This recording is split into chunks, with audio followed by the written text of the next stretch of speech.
Hello, everybody, and welcome to Tour Pro Talks. It's a little bit of a different structure we've got going on today because today we're doing a coffee copy chat. All about copywriting for the next half hour. Dympna and I are going to be, as Dymna's just said, on our copy soapboxes, sharing tips, sharing advice, sharing pet peeves, but also hopefully responding to any questions you may have. So what we're going to do is just begin by introducing yourselves. Then we're going to just go into full blether mode, but please interrupt us with any questions because we want this to be a really useful chat for you as well. So do join in our chat. So to start with just a very quick word about how this started. Well, I was delighted to see Dympna on LinkedIn because she is a copywriter, like me, also a copywriter for travel, tourism, and hospitality. She's an award-winning copywriter, so really knows her stuff. And she's also lovely because when I reached out to say, hi, can we connect? She was so warm and friendly and just really welcoming of me. So yeah, I thought it would be really nice to have a chat and see what came out of it. So that's what's happened, and that's why we're here today. So welcome to our lovely audience, and also welcome if you're watching on replay. And without much further ado, let's get this coffee copy chat started. Now, Dympna, maybe I've given you a very brief introduction here, but could you just begin by saying a little bit more about yourself, who you are and what you do? Thanks, Jenny. And first of all, it's lovely to be here. And thank you for that really sweet introduction. Likewise, it was great to connect with you as well. And Shetland is a place I definitely want to go and visit. Sometime soon. Yeah, well, you know where I am. So it would be lovely. I'd love to show you around. I'll be there. So my name is Dympna, and I am a copywriter and copy coach for hospitality and tourism. I set up my business 2.5 years ago after having come through the COVID effect, where I was a sales and marketing manager in an exclusive use castle just outside Edinburgh. And like many salespeople, we got put out to pasture. But for me, it maybe was a blessing because I would never be doing what I'm doing now had that not happened. So I found writing through, I guess the universe was listening, and I got an opportunity to write for the National Trust for Scotland, who in fact became my first client as a copywriter. So I was punching way above my own weight. Very client, client. That was, and that's how it started. So they really enjoyed my writing. They wanted me to be their go-to copywriter. And after that, I thought, well, if I can write for the National Trust for Scotland, then maybe I found my thing. And that's when I threw up my website and went out to my network and said, this is what I'm doing. I'm writing copy for marketing purposes for hospitality and tourism. Does anybody need any help? And I got, quite a lot of replies saying, yes, please help us. And it's gone from there. People always need help with their copy, don't they? That's amazing. What a cool story, Dympna. And I think, like you say, if you can work for the National Trust of Scotland, if you can write for them, the sky is truly the limit. Although that's a cliche, and we're going to be talking a little bit about cliches later on, aren't we? True, definitely, Pet peeve. Anyhow, just very quickly, if you are watching this and you've not met me before, just so I can introduce myself too, I'm Genevieve. I am also a copywriter and a copy coach working in travel and tourism. I'm actually used to be a teacher. So I do love writing, but I'm also love working with people. So one of my favorite things to do is work with small tourism businesses, tour guides, tour operators, travel advisors, and coaching them so that they can write their copy themselves. I also do done for you copy too. Anyway, that's me in a nutshell. And this is probably the first time you've ever seen me not wearing a woolly jumper because I'm in Turkey at the moment and I'm usually based in Shetland. So it feels really weird actually, like wearing a dress instead of a jumper for the change. Anyway, and sorry about the hotel room background. That's us. Let's get started with our coffee chat. I didn't even bring a coffee because I'm actually too warm to drink coffee. Did you bring your coffee? No, and I have to say it's a beautiful day in Edinburgh. It's actually quite warm outside. So I've got just a wee glass of water today. I would normally have a big cup of tea on the go though, Same here, we're the water club. Okay, so let's maybe just begin by let's just talk a little bit about why copy is needed. You said, Dympna, that you had lots of people crying out for your services. I've certainly had a great response too since I started my business just over a year ago. Why do you think copy is so important in the travel and tourism industry? Well, I think copy is important in any industry, Jenny, if I'm being honest, because it is your communication stream. It's your means of communicating with your clients. Where I see a need for it in hospitality and tourism is we need to be writing in the voice of our customer more than ever before. And hospitality and tourism is about selling a dream. It's about selling a really special experience. People come into our industry because they want something special in their life. And I see that a lot of communications still speak to the readers in a very corporate voice, which is what we've been taught at school. That's how we were taught to write at school. And that is a continuation that we have going through our life. And I think that's why a lot of people struggle as well, because they have this corporate way of writing. It's very official, it's very formal, but they know deep down that that's not going to sell what they want to sell. That's not going to represent their business. It's not going to represent their voice. So there's a real conflict because they don't know how to switch into the human voice, which is where we need to be at, particularly in our industry. I don't know if you feel the same, if you see that a lot too. Yeah, I totally agree with you. And I actually think school, being an ex-teacher myself, has a lot to answer for as well. So many people are really either they're completely traumatized by their school writing experience. So many of the people I coach, I really can't write, and it's because they've got this very strict idea of what good writing is, which is actually really nothing to do with copywriting, because writing an academic assignment and writing a piece of persuasive copy to get people to buy your service, they're two completely different things. Absolutely.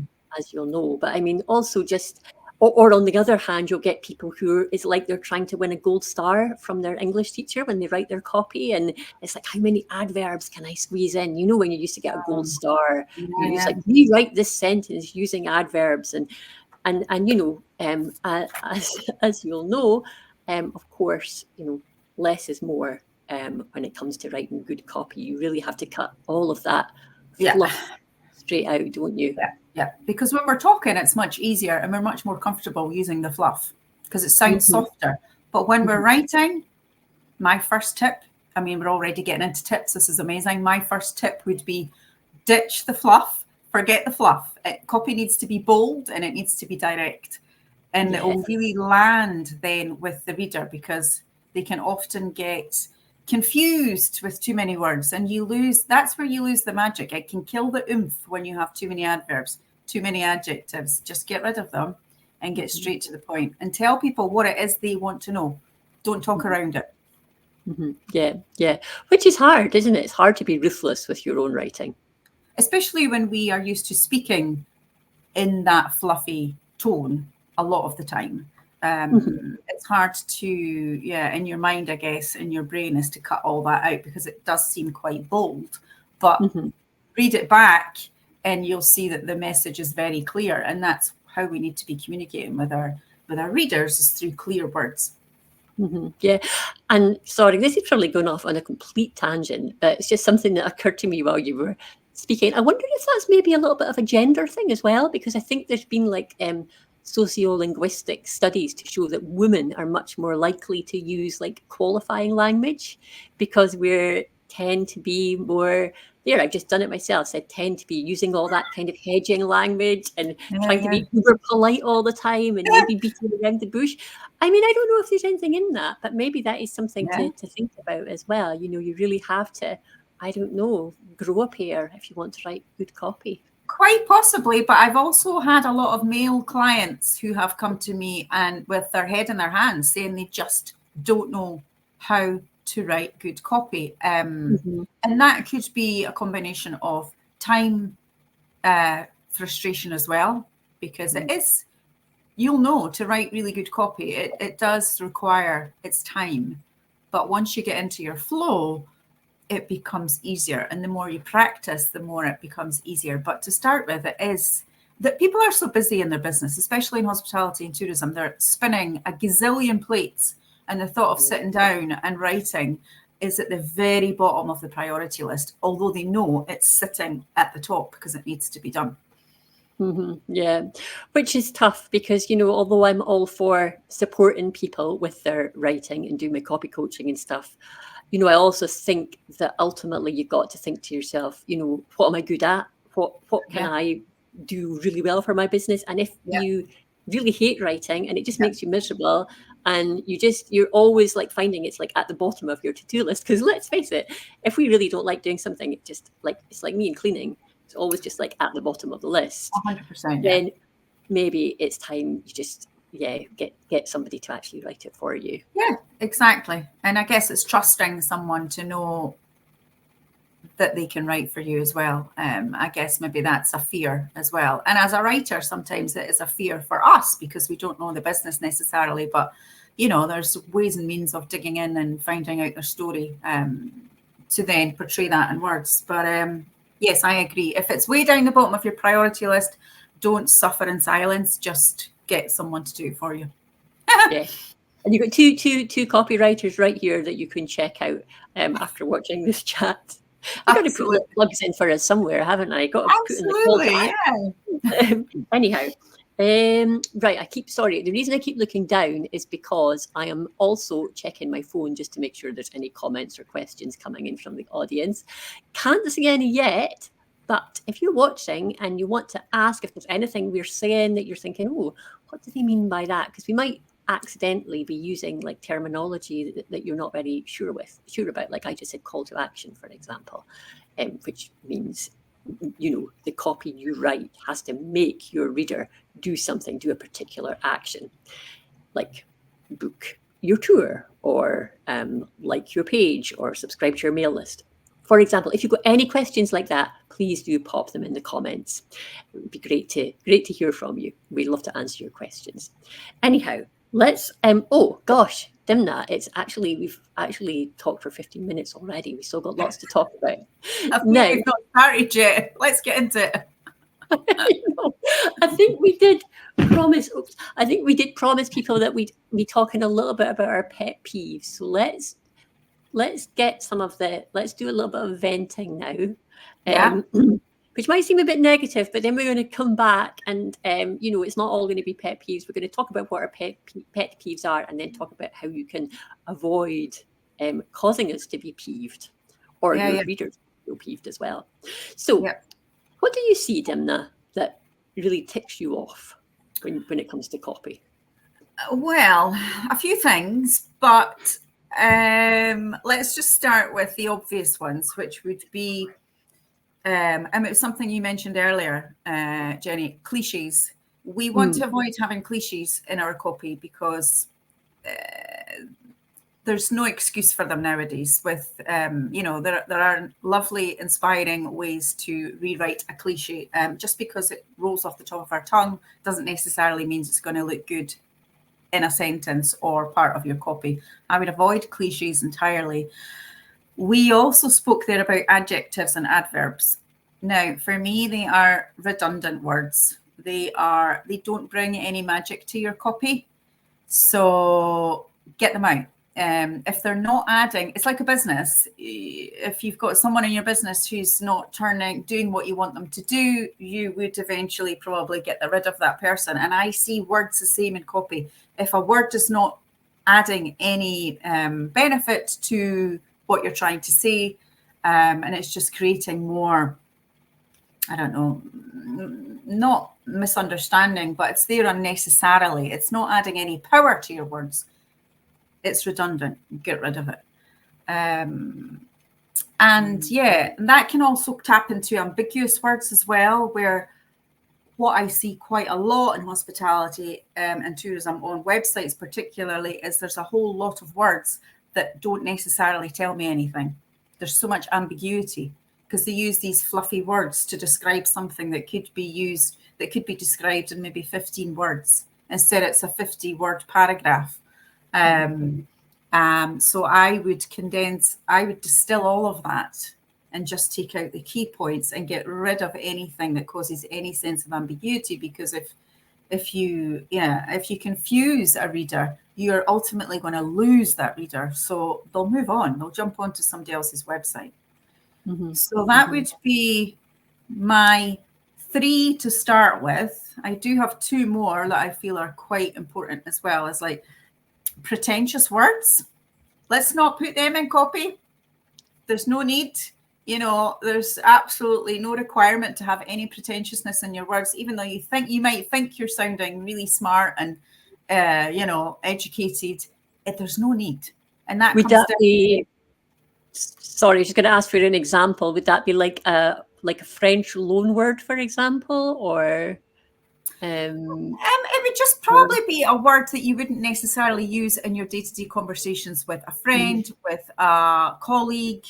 If somebody dropped those words into conversation, you'd be a little bit like, oh, that's a rather strange thing to do. Because for me, writing good copy is all about writing and using real words that real people really say, and not trying to sound overly clever, because it's unnecessary.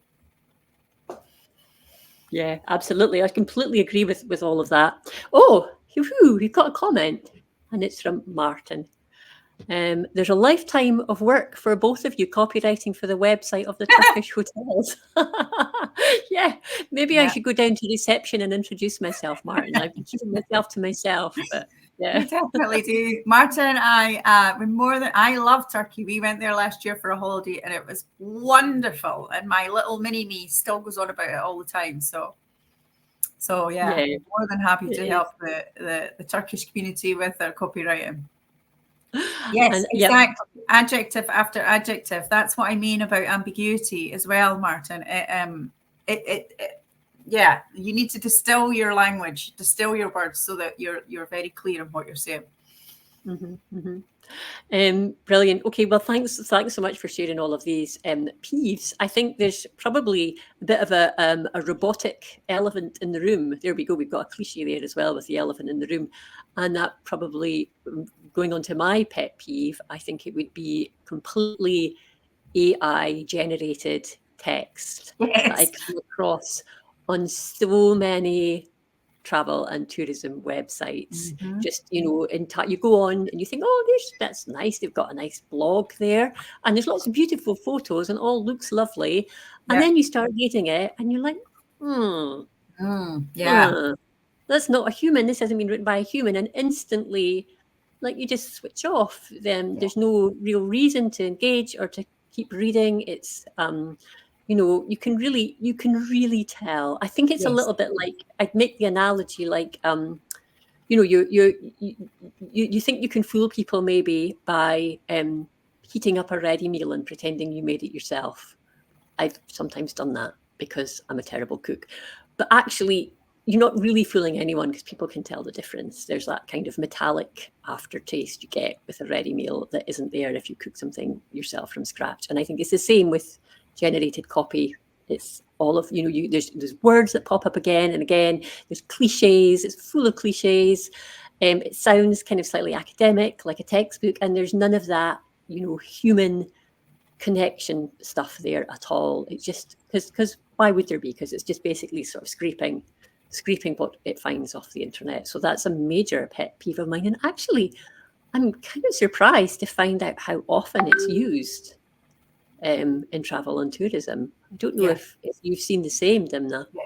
Well, I'm starting to see similar pieces of copy on different websites. So you jump on a website, they maybe have had their copy written by a human person, but now they've started to do blogs for fresh content using AI. And when I say my toes curl up, it's no word of a lie. They actually move upwards because I can see it and I can read it and I feel it. Now, But the thing is, I use AI, Jenny, because it can help me, especially if I'm looking at a blank page. I will use prompts to get my creative juices going. But I think the problem with AI is that people want this tool to do the work for them. Yeah. Yeah. Which might work in some industries where corporate language is fine and you don't need much emotion. But AI, it doesn't replace the builder who's wielding the tool. Put it that way, yeah? Because if you wanted a builder to come and do something, you could cut corners and get someone to come in who's a handyman who might do the job half-baked. But if you really want a new kitchen or you really want a new bathroom, you're going to call in a specialist. And I feel that's where a copywriter can bring that specialism, because the copywriter can get from you what AI can't, and that is your story, the emotions around the story.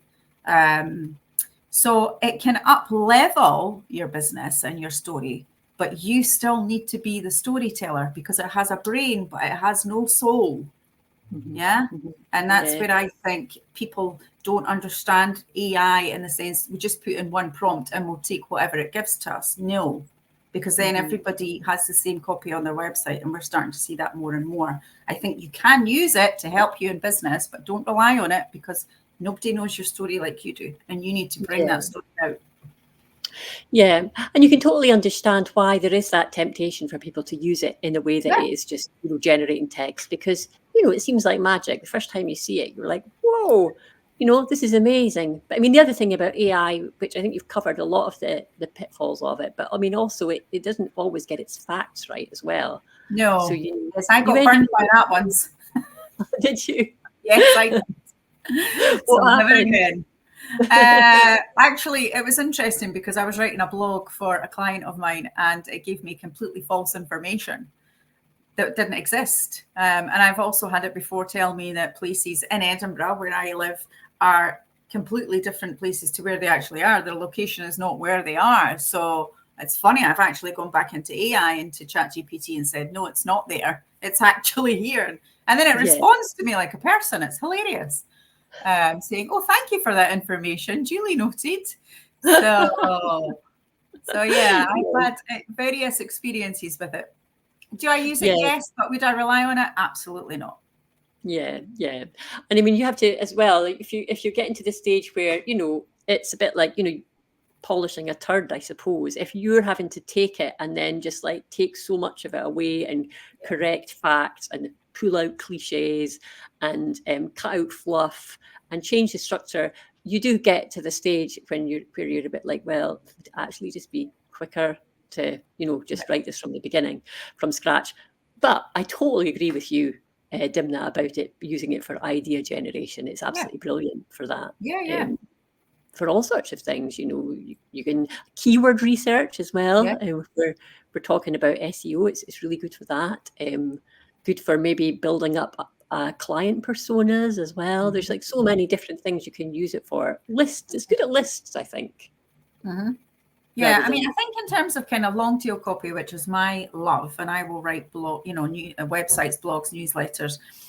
Once I've got my copy together, it's actually quite good at coming up with sometimes really good headers or titles for where, to, depending on what it is. If it's a newsletter, it might give me a really good newsletter subject line, because it condenses everything that I've written. You might have to ask it 4 or 5 times, but it can be good for stuff like that. Yeah, exactly. I mean, maybe as well, it's better, but I guess for real emotional long tail copy, which is where your client really will connect with you. It has to be a bigger mix of human than AI writing. Yeah, absolutely. And just to pick up on a point you made there as well, I think, you're absolutely right as well, to keep asking it, and don't make the mistake of accepting the first thing it gives back. You're going to always get better results as well if you say, oh, can you try again, or can you give me some more suggestions, or can you do that again, but do with this in mind? And you just refining it. Don't feel like you have to go with the first thing it gives you. Yeah. But I think a lot of people do that right now, Jenny. They just put a prompt in and they literally copy it and paste it. And that's where we're seeing a lot of repetition on websites where you can tell it's AI. There's no human behind that at all. You can tell it's robotic. Yeah, absolutely. Right, you're not going to believe this, Dympna, but we've actually only got like 4 minutes left. So this isn't that talk forever on this subject, but yeah, maybe we need to do a part 2. I think we maybe should actually. Let's have a look. What else were we planning on talking about? We've spoken about more than I thought. Maybe, yeah. I think maybe. Have we got any more? Oh, we could maybe talk. We've spoken. Why don't we speak a little bit about idea generation? Actually, that might be a good thing because we've spoken about AI, but AI is not the only place to find ideas for copy, is it? We could maybe talk a little bit about that, or we could give some more tips. What do you think for our remaining few minutes? Idea generating is a fantastic one because I see it everywhere. I see it on street signs. I see it in magazines. I see it in books. It can be, an envelope that comes through the letterbox from a marketing company that just knows how to, grab your attention. So I think if you see something and it inspires you, it kind of it connects with you emotionally, then you could try and replicate it, but put your own magic, sprinkle your own magic dust on it as well. Because I often think, if something touches me emotionally while I'm reading it, the likelihood is that it will touch my clients as well, because I think they come to me because, they're kind of like your tribe, aren't they? They know what to expect from you. So what about you? What do you think about idea generation? Oh, I think that's I think there's never any shame in taking ideas you've seen elsewhere and adapting them. And as you've said, it doesn't need to even just be in the tourism and travel industry. It could be, any industry. And you could think, how could I apply that to my, tourism and travel business? I think another thing is, I think we can end up, sorry, quick sip of water. I think we can end up, if we're writing tourism and travel copy and we're trying to maybe follow marketing gurus and things, we can end up with a lot of that kind of marketing language, which is actually pretty kind of ugly a lot of the time. So I think just give yourself time off from being on that kind of hamster wheel of like marketing writing. Read some books, treat yourself to read some books you wouldn't normally read, because then you'll find just new language, new combinations of different words. I love reading, and I used to read loads. I was always like had my nose in the book, but Me too. Now it's much harder to find the time. But I really force myself to make time to read. Sometimes I struggle with novels nowadays because Dympna, family life, work life, but like even short stories and poetry.